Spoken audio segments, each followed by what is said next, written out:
Remittance বা বিদেশিদের যে প্রেরিত যে অর্থ, সেই অর্থটা কিন্তু বাংলাদেশের অর্থনীতিতে খুব গুরুত্বপূর্ণ ভূমিকা পালন করে থাকে।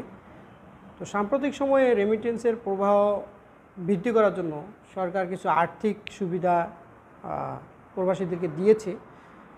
সেই সাথে সম্প্রতি অর্থ মন্ত্রণালয় কিছু মতামত দিয়েছে, যেখানে স্পষ্টভাবে কিছু আর্থিক সুবিধা দেওয়ার জন্য বলা হয়েছে।